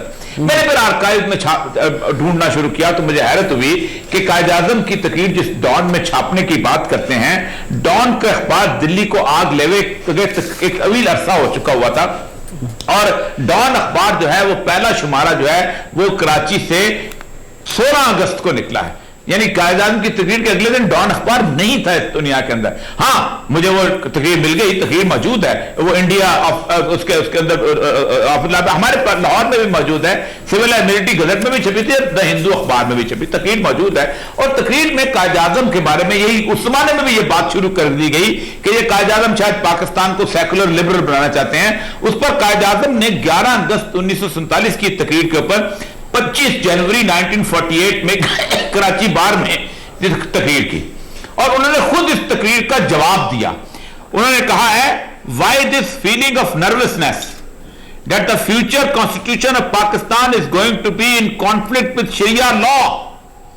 क्यों ये इस किस्म की बेचैनी फैलाई जा रही है कि पाकिस्तान का आइंदा आइन जो है यह शरीयत का लफ्ज़ इस्तेमाल किया है, शरिया लॉ के खिलाफ है। Islamic principle today are as applicable to life as they were 1300 years ago, कि इस्लाम के कवानीन तो आज भी इंसानों के लिए वैसे ही हैं कि जैसे 1300 साल पहले थे। और उसमें कायदा ने यहाँ कहा, there are people who are creating mischief, लोग हैं कि जो बहुत ज्यादा मिसचीफ क्रिएट करते हैं। जाहिर बात है कि कायद आज़म ने अपनी तकरीर का खुद एक्सप्लेनेशन उस वक्त दे दी थी, लेकिन एक कंफ्यूजन क्रिएट की गई ताकि हम किसी तौर पर एक जगह एक बेहतर आइन पर मुत्तफिक ना हो सके। आप खुद सोचें, 73 का आइन जो है वो खालिदन इस्लामिक प्रिंसिपल पे बनाया जुल्फ़िकार अली भुट्टो ने, और वो जाहिर बात है कंसेंसस लोगों के साथ। इसका मतलब यह है कि पहले दिन ही लोग इसी तरह का आइन चाहते थे। आपका 56 का आइन वो भी पहले दिन वो कायद आज़म के साथी थे ना जिन्होंने बनाया था, जिन्होंने बेसिक फर्क, तो वो लोग जानते थे, लेकिन एक कंफ्यूजन क्रिएट किया गया। और आज हमारा नौजवान समझता है कि शायद कायद आज़म ने एक ही तकरीर की थी और वो 11 अगस्त की तकरीर थी, और वो 11 अगस्त की तकरीर को अगर आप निकाल लें तो रसूल अकरम का रियासत मदीना का जो तस्वर है, वो जो कॉन्स्टिट्यूशन है जिसके बारे में कहा जाता है कि it is the first written constitution of the world, उसके मुताबिक है अक़लियतों के ये हुकूक हैं, वो अपनी इबादत कर सकते हैं, अपने मंदिरों में जा सकते हैं। वो एक, अच्छा आपको रसूल अकरम ने एक मिल्लत का नाम दिया, एक कौम का नाम दिया कि यहूदी हैं, ईसाई हैं, हम मदीना में एक कौम है, हम खुद दिफा करेंगे, हम इकट्ठे मिलकर लड़ेंगे। हम, ये क्या बात है, ये वही बात कायद आज़म कह रहे हैं। लेकिन मसला सारा यह है कि हमने दो लोगों को ऐसा नजरियाती मामले में उलझा दिया कि सेकुलर ने मुसलमान की इस्लामी उसकी गिरबान थामा, इस्लामी ने सेकुलर का थामा, और नुकसान पाकिस्तान का हो गया। बिल्कुल ठीक है, और ये साथ ही रहेगा। अच्छा, ये प्रोफेसर साहब इसी हवाले से जरा बात करते हुए, शायद इसलिए ये बात आई हो कि जो ओरिया ने अभी अपनी तकरीर में बातचीत में जिक्र किया कि कायद आज़म ने यह भी कहा कि आप अपने मंदिरों में, अपनी मस्जिदों में, अपने गुरुद्वारों में जाने के लिए आज़ाद हों, उससे मुराद हो वो तकरीर की कि आपको उतनी आज़ादी हासिल होगी इस आज़ाद मुमलिकत में जितनी आपको किसी भी मुल्क में हो सकती है। जी बेशक। देखिए, अगर हम इस नजरिए को मान लें कि वो सेकुलर थे तो फिर क़याम पाकिस्तान की क्या जरूरत थी? वो तो कांग्रेस भी कह रही थी, वो तो दूसरे भी कह रहे थे, तो ये बात बिल्कुल गलत है। लोगों ने जो वोट दिया है किसी खुदा ना खासा सेकुलर रियासत के लिए नहीं दिया, मांगा ही नहीं जा सकता था इस चीज के लिए वोट। तो बाकी रह गया मजहबी आज़ादी की बात। तो देखें, अब इससे बढ़कर मजहबी आज़ादी क्या होगी कि एक यहूदी जो है वो मस्जिद नबवी में हजूर अलैहिस्सलातु वस्सलाम की हयात मुबारका में गंदगी फैला देता है, तो आप कहते हैं इसको साफ कर दो, उसको कुछ नहीं कहा, उनको पूरी आज़ादी दी। ये है इस्लामी रियासत दर हकीकत। ठीक है, ये सेकुलरिज्म नहीं है। सेकुलरिज्म तो एंटायरली एक चीज ही अलग है, और वो उसमें देखिए सेकुलरिज्म का बिल आखिर नतीजा क्या निकला। आज हम जो मर्जी कहें, उनकी तरक्की की बात करें या कुछ कहें, जिन्होंने मजहब की किताब को उठाकर एक अलमारी में बंद कर दिया और ये कह दिया, वो देखिए कितना को 100 साल का पीरियड है controversy between church and the state, और उन्होंने कहा लीजिए साहब ये अब यहाँ गिरजे में बंद हो गई, अब इसका कोई काम नहीं, स्टेट से इसका कोई ताल्लुक नहीं। तो मतलब मैं माजरत के साथ कहूंगा वहां फिर कैसे कैसे कवानीन आ गए। तो कौन सी इंसानियत उसको कहेगी कि ये कोई अच्छा मुआशरा है? मुआशरा सिर्फ इससे तश्कील नहीं पाता कि वहां सिर्फ मिलावट नहीं है, वहां सिर्फ रिश्वत नहीं है, इससे हरगिज एक अच्छा मुआशरा तश्कील नहीं पाता। ठीक, अच्छा मुआशरा तो फैमिली से शुरू होता है, सबसे पहला यूनिट तो फैमिली है। अगर वो जैसे शेख सादी ने कहा था नहीं कि खिश्ते अव्वल चूनहद मेमार कज ता सुरैया मीरवद दीवार कज, तो ये मुआशरा जो है ये तो खिश्ते अव्वल है। अगर यही टेढ़ी हो जाएगी तो बाकी जो आपकी स्टेट, उसको आप कतई ये नहीं कह सकते कि वो सीधी है।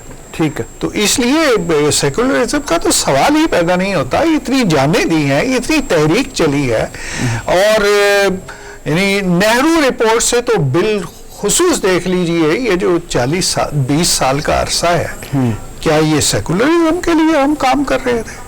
ठीक, ये तो बाद में नाम नेहाद दानिश्वर पैदा हो गए और उन्होंने एक थ्योरी अपनी तरफ से देनी शुरू कर दी, तो इसे कोई जी होश, जी अक्ल और बाशऊर इंसान नहीं मानेगा। और ये बहुत बड़ा सवाल जो पैदा होता है, जो ब्रेक पे जब हम गए थे तो उस वक्त भी मैंने उठाया, जहाँ से बुनियाद बना के लोग दो कौमी नजरिए की बात करते हैं कि दो कौमी नजरिया ही गलत था, वो मशरक़ी पाकिस्तान की अलहदगी है, मशरक़ी पाकिस्तान पे जो भी हुआ। इस हवाले से जरा फरमाइए कि दुख तो बहुत है कि कायद आज़म का पाकिस्तान, जिसको हमने एक मशरक़ी और मगरबी हिस्सों का पाकिस्तान, मुत्तहिदा पाकिस्तान देखा था, वो हमारे हाथ से निकल गया। तो इस नजरिए की, इस बात की आप कैसे मतलब वो करेंगे? देखिए, पहली बात तो यह है कि मैंने ढाका में बहुत सारे बंगालियों से गुफ्तगू की, बाहर भी हुई। मैंने कहा मुझे ये बताइए कि आप बात, इंदिरा गांधी की एक स्टेटमेंट थी कि हमने दो कौमी नजरिए को खलीज बंगाल में गर्क कर दिया। इंडिया में भी मैंने उनको कहा, मैंने कहा मुझे ये बताएं कि आपने एक बुनियाद के ऊपर इस मुल्क से हमसे आजादी मांगी थी कि हमारी एक जुबान है, हमारा एक कल्चर है, हमारा एक मेगा छाती है, हमारा एक मौसीकी है, हमारे यहाँ टेगोर है, सब कुछ है, हम एक तरह की जिंदगी गुजारते हैं, सब कुछ। वहां का जो हिंदू था उस्ताद था, उसने एक बहुत बड़ी एक मूवमेंट चलाई थी बंगाली तहजीब के बारे में। तो उसका लाजमी नतीजा यह होना चाहिए था कि जब आप हमसे अलहदा हुए तो बंगाल आपका इकट्ठा होना चाहिए था, कलकत्ता आपका हेडक्वार्टर होना चाहिए था।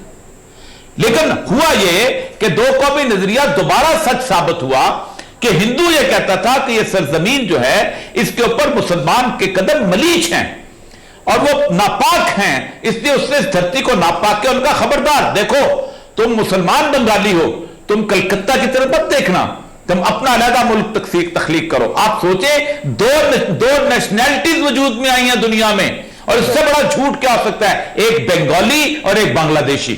आज भी आप देख लीजिए, इंडिया में कहा जाता है these are Bengalis and these are Bangladesh. ये जो एनआरसी आया है उनका नेशनल रजिस्ट्रेशन का, जो उसमें ये दोनों नेशनैलिटीज उन्होंने बात, इसका मतलब यह है कि 71 में दोबारा साबित हुआ कि इस धरती पर कौमें ही दो आबाद हैं, एक मुसलमान और एक हिंदू। क्योंकि 1920 के अंदर जिस वक्त सावरकर वगैरह ने हिंदुत्व की तहरीक शुरू की थी, शुद्ध संगठन की तहरीक शुरू की थी, तो उन्होंने एक कमाल बात की थी। उन्होंने कहा था कि हम टेरिटोरियल जुरिस्डिक्शन की नेशनैलिटी को नहीं मानते। ये जो आप कहते हैं ना कि एक मुल्क के अंदर सब लोग एक शहरी हैं, नहीं मानते हम। और हम इसलिए नहीं मानते कि हम समझते हैं कि ये सरजमीन देवताओं की सरजमीन है, यहां सिर्फ हिंदू रह सकते हैं। और शुद्धि की तरकीब थी घर वापस लाओ, यानी शुद्ध करो, यानी जो मुसलमान हो गए हैं उनको वापस हिंदू लेके आओ, और वो कौमें मुसलमान वापस आ सकती हैं जो यहां की रहने वाली हैं, जैसे राजपूत हैं, जैसे जाट हैं, ये लोग हैं। लेकिन ये जो कुरैशी हैं, ये जो अराई हैं, इनको हम वापस भेज देंगे अपने मुल्कों में, तुम वहां चले जाओ। और 1925 के अंदर जो है हिंदुत्व के तहत उन्होंने राष्ट्रीय सेवक संघ और बजरंग दल सारी चीज बनाई थी नागपुर के अंदर। और आप सोचें 47 में जब नेहरू ने कॉन्स्टिट्यूशन के लिए बुलाया गोलवारकर और सावरकर को, तो उसने कहा हम तुम्हारे सेकुलर कॉन्स्टिट्यूशन को नहीं मानते, हम एक नेशन को मानते हैं, सिर्फ एक, और वो हिंदू है। यही वजह है कि कायद आजम ने उस वक्त से कहा था 1935 में कि हिंदूज आर इनकुरेजिबल, ये नाकाबिले इस्लाह हैं, ये यहां पर किसी को जिंदा रहना नहीं देखना चाहते। ये बुनियाद तौर समझते हैं कि बेशक हमारी रगों में खून उन्हीं का हो, बंगालियों को, पंजाबियों को, लेकिन अगर वो हिंदू नहीं है तो हम उसको यहां का नेशनल नहीं समझते। यही वजह है कि कायदा ने लगा रास्ता अख्तियार किया था। मैं आज भी समझता हूं कि बांग्लादेश का वजूद में आना बुनियादी तौर पर दोबारा एक दूसरे मुल्क का वजूद में आना है, जिसे दो कौमी नजरिया कह सकते हैं। वरना तो इकट्ठे कोई तुक नहीं बनती थी दो बंगालियों के आपस में तकसीम की, अगर वो दो कौमी नजरिया गलत होता। दो बंगालियों के दरमियान भी दो कौमी नजरिया आ गया, एक मुसलमान बंगाली और एक हिंदू बंगाली। बिल्कुल। अच्छा ओरिया साहब, यहाँ पर आपसे एक और सवाल ये करना चाहूंगी। देखिए गलतियां हर कोई करता है, लेकिन गलतियों से सीखना इज द मेन थिंग। आपको क्या लगता है आज हमने क़याम पाकिस्तान से लेकर अब तक जिस नहज पर पाकिस्तान को पहुंचा दिया है, मौशी बदहाली भी देख लें, सियासी अव्यवस्था काम भी देख लें, और ये तो दो चीजें हैं ना, और भी बड़े बिगड़े हुए मामला हैं। आपको लगता है कि हमारे पास मार्जिन है कि हम गलतियों से सीखें, पाकिस्तान को ठीक कर सके, जितनी बदहाली और बदअमनी हो चुकी है? हम बिल्कुल सीखने वाली कौम नहीं है। मैं कभी कभी गुजरता, रोज साहब इत्तेफाक करेंगे, एक इशारे पे चलान होता है एक बंदे का, अगला इशारा फिर काटता है। बिल्कुल कसम से बिल्कुल नहीं सीखते हम एक जगह पे पत्थर मार के गुजरेंगे, हमें लोग कहेंगे अगले जगह फिर पत्थर मारेंगे। ऐसी अजीबोगरीब से हमारी हमें कुछ रेजिमेंटेशन की जरूरत है, हमें बकायदा इंडोक्ट्रिनेशन की जरूरत है। हमारे उस्ताद, हमारे यहाँ पता है क्या मसला है, हमारे यहाँ वो बंदा बहुत हीरो है जो माचो किस्म का है, लेकिन एक शरीफ आदमी है जो मतलब मस्कीन सा बंदा, उसको कहते हैं ये बस ऐसे ही है। मेरा एक शेर मैं आपको, मैं अपने शेर सुनाता नहीं हूं, लेकिन मैं एक शेर आपको बड़ा जवानी के आलम का सुना देता हूं कि दोस्ती कर लेगा उससे कोई मरते तुंद खू, दोस्ती कर लेगा उससे कोई मरते तुंद खू, तू फकत शाइस्तगी को बांटता रह जाएगा। तो इस मुल्क में शाइस्ता आदमी की इज्जत कोई नहीं है, और तो शाइस्ता आदमी जो है ना, वो मसला यह है कि वो बहुत बदलता होता है, वो हालात से सीखता है सब कुछ। पाकिस्तान में शाइस्तगी की कमी बहुत ज्यादा है। आप देखें हमारे यहां हीरो कौन है, वो है कि जो आग लगा सकता है, जो बस जला सकता है, जो ये कर सकता है। हमारे यहाँ क्राउड पुलर कौन है? वही लोग हैं जो खड़े होकर कहते हैं ये कर देंगे, उल्ट कर रख देंगे, फलां कर देंगे। ये है हमारी तहजीब का मामला।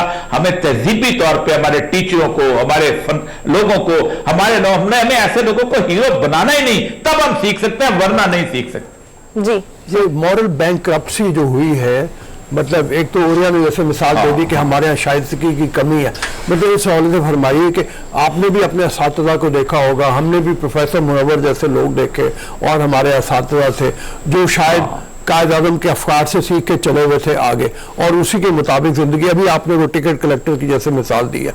ये मॉरल बैंकरप्सी कहाँ से आ गई है? मतलब कायद आज़म के अफकार हम कहने को तो याद रखते हैं, हम उनकी शख्सियत को भी याद रखते हैं, हर साल बर्थडे भी मनाते हैं उनका, लेकिन सीखते कुछ नहीं है। देखिए जी, ये तो इंसानी नफ्सियात की बात है, शुरू से आई है कि मुक्तदर और बड़े आदमियों को इंसान कॉपी करता है। ये हर जगह है। बदकिस्मती यहां पर यह हुई कि 1958 के बाद जो बड़े लोग करार पाए, बहुत छोटे और बौने लोग, और वो बड़े लोग करार पाए, तो पब्लिक ने उनको कॉपी करना शुरू किया और उन्हीं की जो ढिठाइयाँ थी वो पब्लिक में आ गई। और इसको दूर करने के लिए दो चीज़ें ज़रूरी हैं। एक तो पब्लिक को हर सतह पे, घर की सतह पे, मस्जिद की सतह पे, मदरसे की सतह पे, मुआशरे की सतह पे एजुकेट की, तो वो हमने उसकी निगेशन की और आज भी हम कर रहे हैं। ये ज़ात बरादरियाँ क्या हैं? मैं हैरान होता हूँ इस बात पे रऊफ साहब कि हुक्मरानों को देख लीजिए, दूसरे लोगों को देख लीजिए, अपना नाम लिखेंगे और साथ ज़ात भी लिखेंगे। भाई किस लिए? ओरे साहब की तरफ चलते हैं।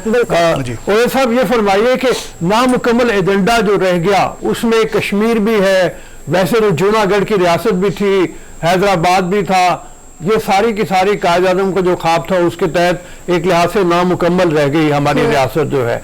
इसकी कोताहियों में अब क्या किया जाए? हमारे पॉलिटिकली हम नाकाम हुए, हम कहाँ पे नाकाम हुए उसको इकट्ठा न रखने में? देखें, पॉलिटिकली तो सूरत ये है कि हमें कम से कम और कुछ नहीं तो कम से कम अपने कंसेंसस के तौर पे हमारा सिस्टम अपनी बुनियाद के ऊपर सवार करना पड़ेगा। वो हमारे यहाँ कंसेंसस हो पा नहीं रहा, जो होता है उसकी बुनियाद जो है वो गलत होती है। आप खुद सोचे ना कि अभी मैं पिछले दिनों जो 18th अमेंडमेंट आई है जिससे तकरीबन हमने पूरे का पूरा 73 के कॉन्स्टिट्यूशन का हुलिया बिगाड़ दिया है, तकरीबन 160 के करीब हमने अमेंडमेंट्स उनके अंदर किए हैं। उसके अंदर हुआ क्या है? उसके अंदर यह है कि पाकिस्तान में 4 बड़े मुल्क बन गए हैं कि जिनकी अकलियतें होती रहेंगी सारी जिंदगी। एक सूबा जो है वो जब चाहेगा कराची का गला घूट देगा, एक सूबा जब चाहेगा पेशावर का गला घूट देगा, एक सूबा जब चाहेगा मुल्तान का गला घूट देगा, एक सूबा जब चाहेगा खुदार का गला घूट देगा। हम अभी तक नहीं संभले।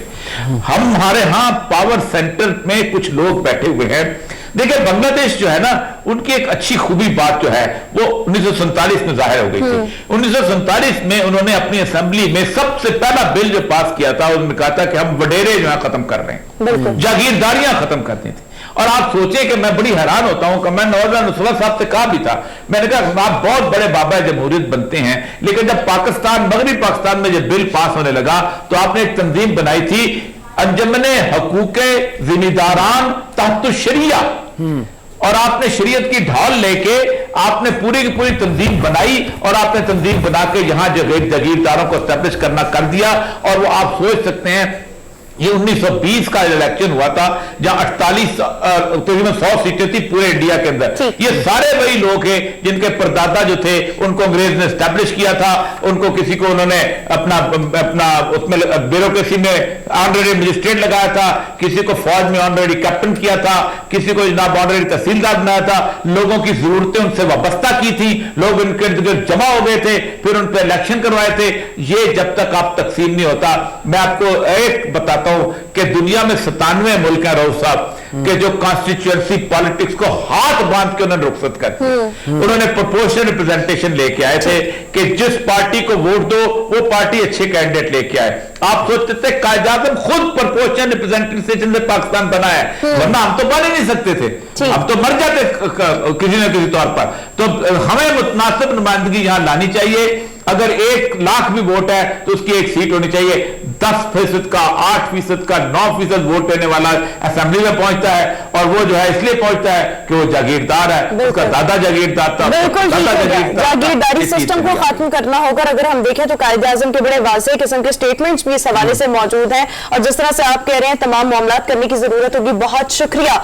ओरिया मकबूल जान साहब हमारे साथ शो में मौजूद थे। प्रोफेसर से बहुत शुक्रिया, आपने हमें शो में ज्वाइन किया। Thank you so much sir. आप कोई एंडिंग कमेंट देना चाहेंगे? एंडिंग बस वो बहुत बड़ी बात है जो दोनों ने यहाँ पे की है, प्रोफेसर साहब ने भी, ओरिया ने भी, कि जागीरदारी सिस्टम से हमें, वडेरा सिस्टम से हमें निजात पाना है अगर हमें आगे बढ़ना है, और अपनी गलतियों से सीखना है। अपनी गलतियों से सीखेंगे नहीं तो हम आगे नहीं बढ़ेंगे। हम वही पलट के वही उन्हीं गलतियों को दोबारा दोहराते हैं। जैसे ओरिया कह रहे थे कि एक जगह पत्थर मारते हैं, अगले चौक में जाके फिर पत्थर मारते हैं। ये हमें सीखना है। हमें एज ए कौम मुत्तहिद होके कायद के ख्वाब को देखना है, और जरूरी इस बात का ये है, हमें चाहिए कि हम पढ़ें, कायद की तकरीरों को भी पढ़ें, उनकी हिस्ट्री को भी पढ़ें, और उससे सीखने की कोशिश करें। बिल्कुल ठीक हो गया। अभी हम शो में एक ब्रेक शामिल करेंगे, हाजिर होंगे एक ब्रेक के बाद। Good morning. ब्रेक के बाद एक बार फिर से गुड मॉर्निंग पब्लिक में आपको खुशामदीद कहेंगे। वो पीर ऑफ मानकी शरीफ का शुमार कायद-ए-आज़म के बड़े दरीना और लॉयल साथियों में होता है, और अगर हम देखें तो तहरीक पाकिस्तान में बड़ा एक्टिव रोल रहा पीर ऑफ मानकी शरीफ का। इसके साथ साथ पाकिस्तान की अगर हम ये कह लें कि अमली बुनियाद पीर ऑफ मानकी शरीफ में रखी तो ये कहना हरगिज बेजा ना होगा, बिकॉज पाकिस्तान का हिस्सा बनने वाला जो पहला सूबा सरहद था, यहाँ पर जो रेफरेंडम का इनेकाद किया गया, वो कायद-ए-आज़म मोहम्मद अली जिन्ना ने जब जीता तो उसमें बहुत सी काविशें, बहुत सी सपोर्ट, बहुत सी स्ट्रगल्स पीर ऑफ मानकी शरीफ की थी। बिकॉज ये वो टाइम था जब कायद-ए-आज़म मोहम्मद अली जिन्ना ने सूबा सरहद का पहला दौरा किया था, तो वहां पर उनको नाकामी का सामना था। बिकॉज वहां पर जो कांग्रेस थी, उन्होंने उस टाइम ऐलान किया था कि जो भी कोई कायद-ए-आज़म मोहम्मद अली जिन्ना की सपोर्ट करेगा, उनको होस्ट करेगा, तो उनके घर जला दिए जाएंगे। सो उस टाइम कोई कायद-ए-आज़म मोहम्मद अली जिन्ना का साथ नहीं देता था। ये वो वक्त था जब पीर ऑफ मानकी शरीफ ने कायद-ए-आज़म को सुबह सरहद आने की दावत दी और उनका भरपूर किस्म का साथ दिया, और ये कहा कि मैं देखता हूं कि कायद-ए-आज़म मोहम्मद अली जिन्ना को कौन सुबह सरहद में एंटर नहीं होने देता। और फिर उसके बाद हमने देखा कि रेफरेंडम वहां पर कायद-ए-आज़म मोहम्मद अली जिन्ना ने पीर ऑफ मानकी शरीफ की काविशों, उनकी सपोर्ट के साथ जीता। सो इस वक्त हमारे साथ मौजूद है पीर ऑफ मानकी शरीफ चेयरमैन मुहाफिजाने नजरिया पाकिस्तान पीरजादा मोहम्मद अमीन साहब। Sir thank you so much, welcome to our show. Sir फरमाइएगा, मतलब तहरीक पाकिस्तान में मुशाहिर का बड़ा अहम रोल रहा है और उसको हम हरगिज इग्नोर नहीं कर सकते। ये फरमाइएगा, पीर ऑफ मानकी शरीफ जिनकी काविशों से सरहद का रेफरेंडम कायद-ए-आज़म मोहम्मद अली जिन्ना ने जीता, इसको थोड़ा सा हाईलाइट कर दीजिएगा। जी बिस्मिल्लाहिर्रहमानिर्रहीम, अस्सलातु वस्सलामु अलैका या सय्यदी या रसूलल्लाह। और सबसे पहले तो मैं आप सबका मशकूर हूँ कि आपने मुझे अपने प्रोग्राम में शिरकत का मौका फराहम किया। दूसरा, आज का बहुत ही अजीम दिन है जिसमें उम्मत मुस्लिमा को, आलम इस्लाम को अल्लाह ताला ने एक अजीम कायद से नवाजा, और कायद-ए-आज़म मोहम्मद अली जिन्ना रहमतुल्लाह अलैह की यौम पैदाइश का दिन है। जिस तरह आपने कहा, तहरीक पाकिस्तान में अल्हम्दुलिल्लाह कायद-ए-आज़म मोहम्मद अली जिन्ना रहमतुल्लाह अलैह के साथ उलमा व मशाइख बिल्कुल उनके साथ हर उस तहरीक में उनके साथ शामिल रहे, और उन्होंने एक कलीदी किरदार अदा किया। और जहां तक आपने सूबा सरहद की बात की, तो ये वो सूबा था जहां पर कायद-ए-आज़म मोहम्मद अली जिन्ना ने 1936 में पहला दौरा किया, और वहां पर हुकूमत कांग्रेस की थी, और उन्होंने पहली दफा जब कायद-ए-आज़म वहां पर गए तो वहां पर उनकी इतनी मुखालफत हुई कि उन्होंने दौरा मुख्तसर किया और वो वापस तशरीफ लाए।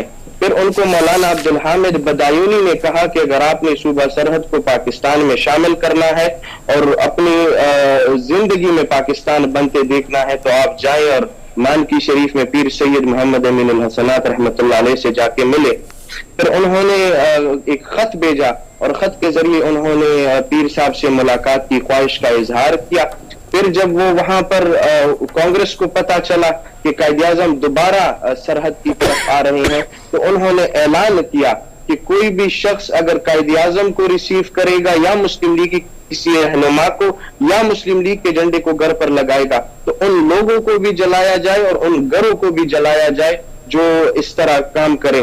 फिर पीर साहब ने इसके जवाब में कहा कि कायद-ए-आज़म मेरे मेहमान है और मैं भी देखता हूं कि किस तरीके से उनको कोई रोक के दिखाता है।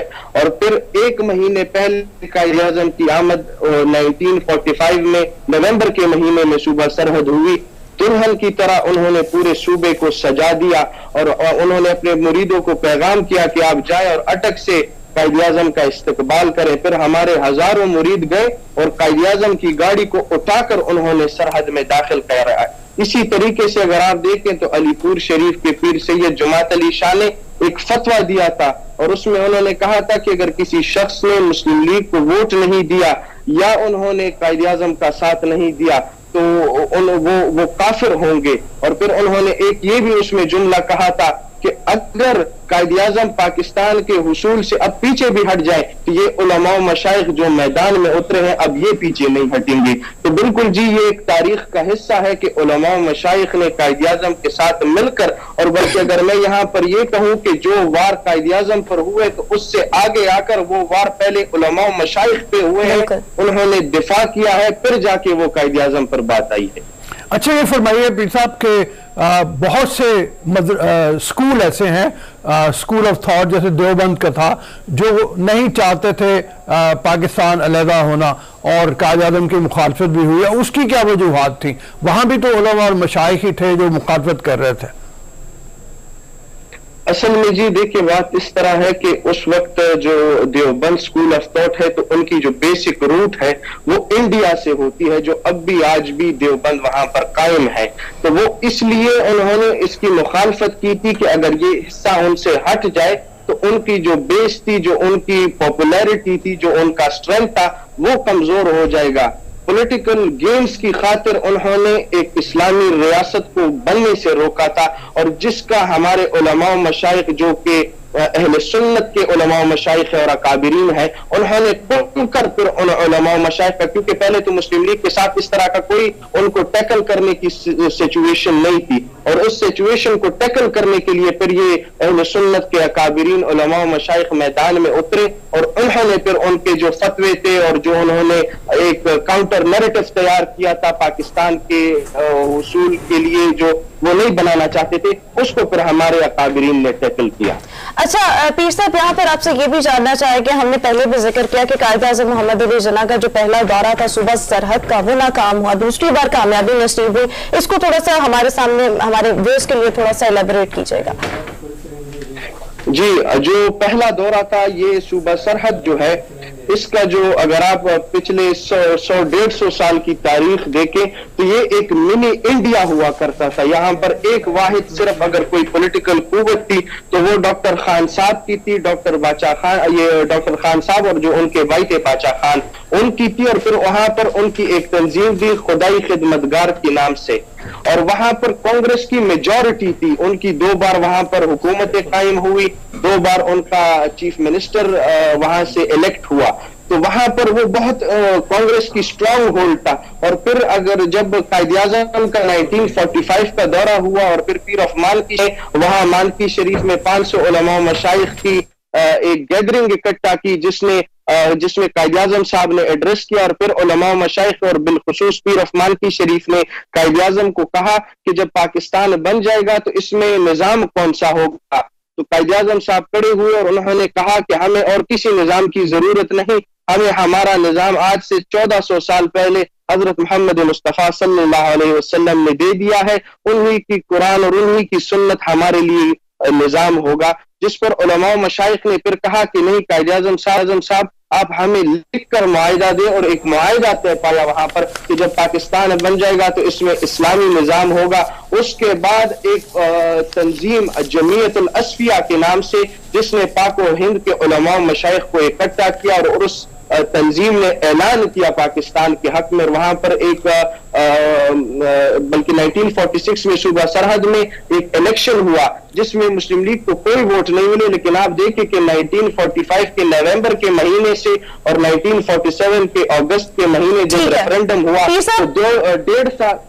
साहब, जिस तरह से आपने जिक्र भी किया इस मुआहिदे का जो कि कायदे आज़म मोहम्मद अली जिन्ना ने पीर ऑफ मानकी शरीफ से इस्लामी निज़ाम का बाकायदा मुआहिदा किया था, आपको क्या लगता है इस पर इम्प्लीमेंट ना होना आज क्या वजह है इसकी?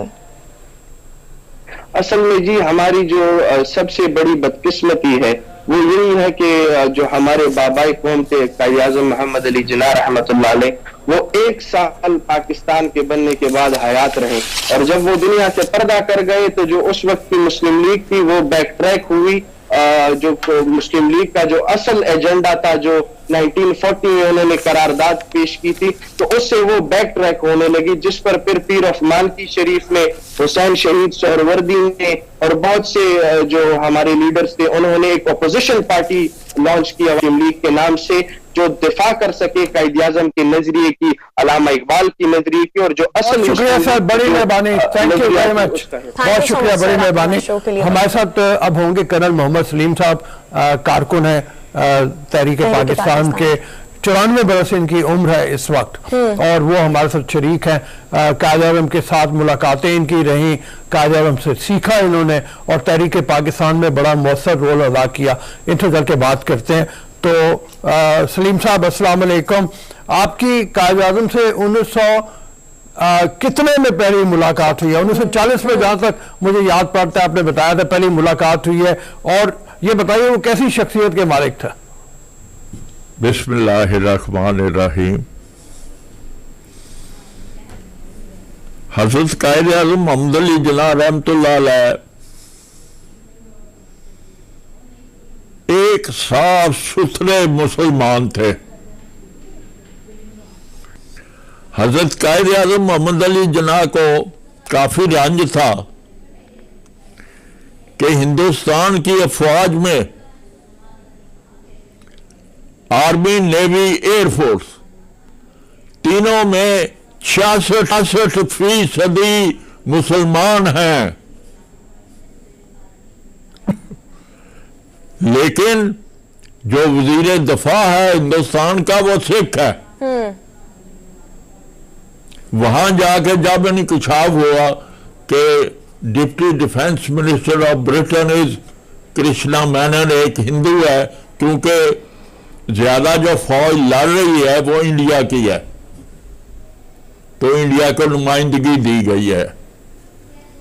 आपने गोलमेज कॉन्फ्रेंस में भी आप किसी से झगड़े वाली बात नहीं करते थे, बड़े आराम से छोटी सी बात करते थे, लेकिन उसका बहुत बड़ा मतलब निकलता था। सही। आपने कह दिया वहां पे कि बरतानिया ने मुसलमानों को रिकॉग्नाइज किया है।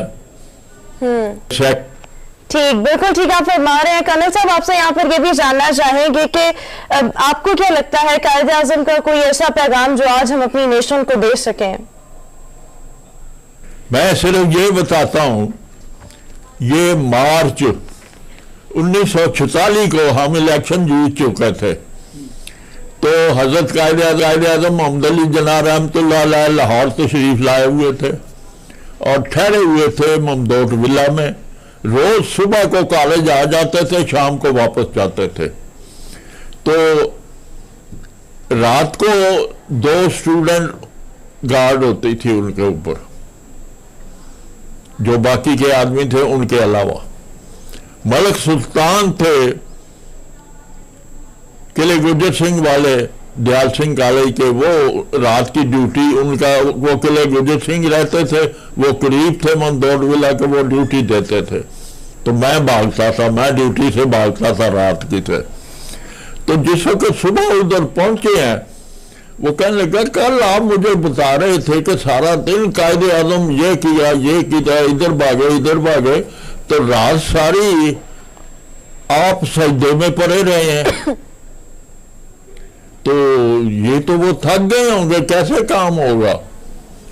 तो तो वो जिस वक्त नाश्ते से फारिग हुए, मलिक सुल्तान, मैं, डॉक्टर जियाउल इस्लाम जो सदर थे पंजाब मुस्लिम स्टूडेंट फेडरेशन के, हम बैठे थे, तो हमने कह दिया कि सर आप तो कल सारा दिन उधर भी मसरूफ रहे हैं, रात इधर को आप सजदे में रहे हैं, तो आप आज काम कैसे करेंगे?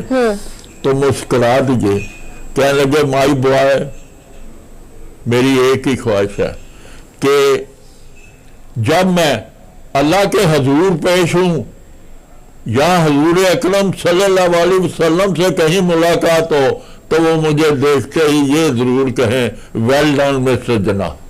शुक्रिया जी। मैं हर एक से ये कहूंगा कि वो जो काम मिले पाकिस्तान का अपनी ईमानदारी से इस ख्याल से करे कि हर देखने वाला उसको छापा। अच्छा ये फरमाइए काजी साहब, कायद आज़म के बारे में हमने जो सुना है वो ये है कि वो हमेशा सच बोलते थे, इसके बारे में बताइए, उनके सच के बारे में।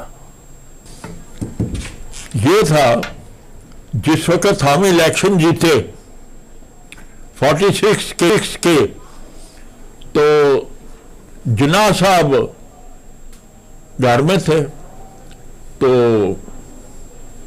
गांधी जी पहुंच गए वहां कि चले मैं आपको चल के वजीर आजम इंडिया बनवाता हूं। वो कहने कैसी बात करते हो, मैं तो नहीं बनूंगा, मुझे कांग्रेस के बच्चे डाल रहे हो। उसने कहा नहीं, मैं आपका सपोर्टर हूंगा, इंश्योरेंस देता हूं। वो कहने लगा आपकी इंश्योरेंस मुझे नहीं चाहिए।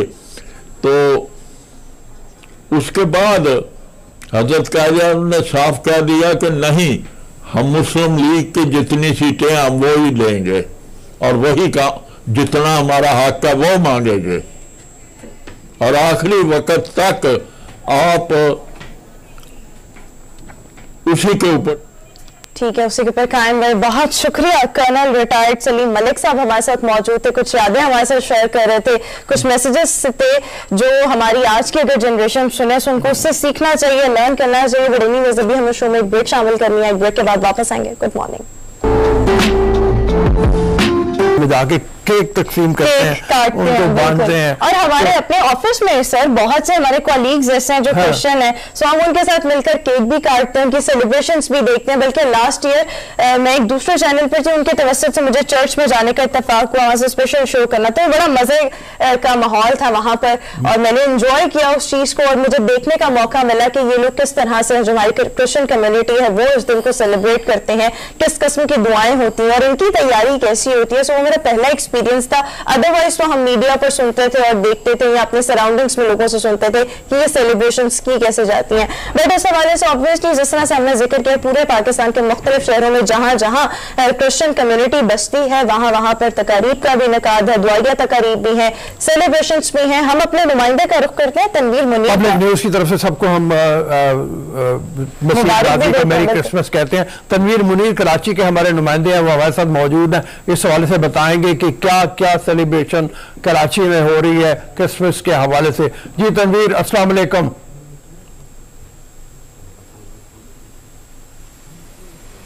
अच्छा जरा बताइएगा ना क्या क्या कुछ हो रहा है। राब्ता नहीं अभी हो पा रहा, बिल्कुल ठीक हो गया। अच्छा मैं आज सुबह अपने मेकअप रूम में आई हूँ, so there was a Christmas tree, छोटा सा एक था और उसको बेल्स लगाकर डेकोरेट किया हुआ था, तो बड़ा अच्छा लग रहा था बिकॉज हमारे बहुत से कॉलीग्स हैं, हमारे कुछ मेकअप आर्टिस्ट भी हैं जो कि क्रिश्चियंस हैं, सो हम उनके साथ बिल्कुल उसी तरह सेलिब्रेट करते हैं जिस तरह वो हमारे साथ ईद का त्यौहार होता है, सो वो हमारे साथ सेलिब्रेट करते हैं। और हम अंदाजा नहीं कर सकते बाहर के मुल्कों में जिस वक्त क्रिसमस होती है तो क्या सरगर्मियां होती हैं, क्या माहौल होता है। मैं तो काफ़ी अच्छा मुल्क से बाहर मैंने गुजारा है और अमेरिका में भी, जर्मनी में भी, स्विट्ज़रलैंड में मैंने देखे हैं क्रिसमस के मौके के ऊपर पूरा पूरा शहर सजा दिया जाता है, पूरा पूरा मुल्क सजा दिया जाता है। और एक बड़ी चीज होती है कि क्रिसमस पे हमेशा न्यू ईयर तक सेलें लगती हैं, और वो सेलों में आप हर चीज आपको आधी कीमत पे तकरीबन मिल रही होती है। ये एक सबक है हमारे लिए भी। हमारे यहाँ ये होता है, रमजान आता है तो चीजों की कीमतें दुगनी हो जाती है, वहां पे चीजों की कीमतें कम अच्छा, हो एक जाती जो हैं। मैंने हमेशा से चीज इमेजिन किया, मेरा दिल भी बड़ा करता है, मैंने सुना है क्रिसमस पर एक दूसरे में बहुत ज्यादा तोहफे तहफ का तबादला होता है। सो मेरा दिल करता है कि काश मुझे भी कोई ऐसा तोहफा मिल जाए। तो मुझे लगता है कि अलग ही उसका समा तो है ना, ईद हाँ, पे ईद पर है, बट यस। एनीवेज, हमारे साथ इस वक्त हमारे नुमाइंदे मौजूद हैं, तनवीर मुनीर। तनवीर, बताइएगा इस वक्त शहर कायद में क्रिसमस को लेकर क्या गहमा गहमी, और हमारी क्रिश्चियन कम्युनिटी जो है, मसीही बहन भाई जो है, वो किस तरह से इस मौके को सेलिब्रेट कर रहे हैं? बिल्कुल, देखिए, सबसे पहले तो कराची ब्यूरो पब्लिक न्यूज़ की जानिब से तमाम मसीही बरादरी दुनिया भर के जितने भी हमारे भाई बहन हैं उनको जो है वो हैप्पी मैरी क्रिसमस। उसके साथ साथ अगर बात कर लेते हैं तो गुज़िश्ता रात से रात 12 बजे के बाद से ही जो कराची में जो चर्च है, जो छोटे छोटे एरियाज़ के अंदर, ज़िले के अंदर जो चर्च है, वहाँ जो है वो दुआया तकरीब और उनकी खुशियाँ मनाने का जो है वो टाइम शुरू हो चुका था रात 12 बजे के बाद से। इस वक्त जो मैं मौजूद हूँ वो कराची का जो इलाका है मेन सदर के पास जो यहाँ पर मौजूद है वो सेंट पैट्रिक चर्च है, और ये कहा जा सकता है कि ये चर्चेस का कराची के अंदर हेडक्वार्टर कहा जाता है। तो अब से कुछ देर पहले यहाँ सुबह ही जो है वो तकरीबात का आगाज हुआ था, दुआया तकरीब हुई है, बड़ी तादाद में यहाँ जो है वो क्रिश्चियंस जो यहाँ दुआया तकरीब में शामिल हुए, अपनी तकरीबात में शामिल हुए, जिसमें बच्चे भी थे, बुजुर्ग भी थे, सब थे यहाँ पर। तो उसके बाद अब से कुछ देर पहले जो है वो तकरीबात का जो है अख्ताम हुआ है, मगर उनसे हमारी बात हुई है इसी हवाले से, तो उनका कहना ये है कि आज का दिन उनके लिए बहुत ज़्यादा बड़ा है। ये कहा जा सकता है कि जस्ट लाइक ईद का दिन है। मगर अगर दूसरी जानिब अगर बात कर लेते हैं सिक्योरिटी की, तो सिक्योरिटी जो है उससे भी उन जो यहाँ पर आए थे उनका कहना यही था कि सिक्योरिटी के इक़दाम बहुत ज़्यादा अच्छे हैं। मैं अपने कैमरा अब्दुल्ला को कहूँगा कि यहाँ दिखाए कि इस वक्त वो हालांकि अंदर लोग मौजूद हैं, मगर उसके बावजूद जो है वो सिक्योरिटी जो है वो बहुत ज़्यादा सख्त है, और इसके साथ साथ जो है पुलिस भी है, रेंजर्स भी है, और ये भी कहा जा सकता है कि इस एरिए को, ये जो चर्च का जो एरिया है, इसको ऑलरेडी जो है उन्होंने कॉर्डन ऑफ भी किया हुआ है। टोटली जो है यहाँ ट्रैफिक जो है आम पब्लिक के लिए वो भी बंद की हुई है। इसी तरह ये सिलसिला आज पूरे दिन चलेगा। मसीह बरादरी की जानिब से खुशियाँ मनाई जाएंगी, बाकायदा केक कट होंगे, जिस तरह अभी आप जिक्र कर रहे थे, गिफ्ट वगैरह जो है वो भी आपस में तकसीम किए जाएंगे। बहुत ज़्यादा खुश नज़र आ रहे थे जो यहाँ से लोग निकले हैं दुआया तकरीब के बाद से। जी अच्छा, हमारे यहाँ तो ये होता है, लाहौर में मैंने देखा है कि अमूमन मसीह बरादरी के लोग जो हैं, जब वो सुबह चर्च से हुआ आते हैं, फिर वो मेलों ठेलों की शक्ल में वहाँ जाते हैं तकरीबात में। चिड़ियाघर का बड़ा रुख होता है, मुख्तलिफ ऐसी जगहों पे बच्चों को लेके जाते हैं, पब्लिक पार्क्स में। वहाँ पे भी, कराची में भी यही समा है? बिल्कुल ऐसे ही समा है कराची में। तो सबसे पहले तो रुख किया जाता है, चाहे ईद हो या चाहे क्रिसमस हो, सी व्यू का। तो सी व्यू जो है वहाँ पे भी जो है वो बहुत ज़्यादा खुशियाँ मनाते हैं आके, बाकायदा तो आपकी फैमिलीज़ के साथ, और पूरे दिन ये सिलसिला चलता रहता है। इसी तरह पार्क्स वगैरह जो है वहाँ का भी रुख किया जाता है। स्पेशली अगर बात कर लेते हैं रात गए होटल्स और खानों पे जो है वो ज़्यादा स्पेशल फोकस किया जाता है इनकी जानिब से। बिल्कुल आप ये समझ लें, ऐसा है जैसे हमारे लिए ईद का दिन होता है, और हम जो है वो हर तरीके की खुशियाँ बांट भी रहे होते हैं। स्पेशली जो सबसे ज़्यादा ख्याल रखा जा रहा था, बच्चों का ख्याल रखा जा रहा था, नए नए कपड़े पहने हुए होते हैं, और जो है वो अपनी फैमिलीज में, अपने खानदान में जाके जो है वो हैप्पी मैरी क्रिसमस के हवाले से जो है वो गिफ्ट्स, केक वगैरह सारी चीज़ें जो है वो इंजॉय कर रहे होते हैं। यहाँ पे भी ऐसे ही है, अभी भी कराची के बहुत सारे ऐसे चर्च हैं जहाँ पे दुआया तकरीब जो है वो जारी है। बहुत सारे चर्चिस के अंदर जो है वो खुशियाँ भी मनाई जा रही हैं, और इसके साथ साथ जो है सबसे ज़्यादा गौरतलब बात, जिस तरह मैं दोबारा बताता चलूँ कि सिक्योरिटी के हवाले से, सिक्योरिटी जो है वो बहुत ज़्यादा स्पेशली इस मकाम पर की गई। बिल्कुल ठीक हो गया, सिक्योरिटी के भी बड़े जबरदस्त किस्म के इंतजाम किए गए हैं। और हम एक बार फिर से पब्लिक न्यूज की तरफ से तमाम क्रिश्चियन कम्युनिटी को क्रिसमस की मुबारकबाद देना चाहेंगे, और इसके साथ साथ तमाम पाकिस्तानियों को यौम कायद बहुत बहुत मुबारक हो। साथ ही हमारा आज का शो अपने इख्तिताम को पहुंचा। हाँ बिल्कुल इजाजत लेनी चाहिए। और दोबारा मेरी तरफ से भी तमाम क्रिश्चियन बरादरी को बहुत बहुत मुबारकबाद आज के दिन की। उन्होंने दुआया तकरीबात जो थी उनमें पाकिस्तान के इस्तेहकाम के लिए दुआएं मांगी, जो बहुत अच्छी बात है, मतलब ये है। हाँ, तो हम इजाजत लें। हाँ इजाजत लेते हैं, आपसे मुलाकात होगी इंशाल्लाह, मेरी मंडे को होगी, सर से शाम को आपकी मुलाकात होगी। हमें दीजिए इजाजत, अल्लाह हाफिज।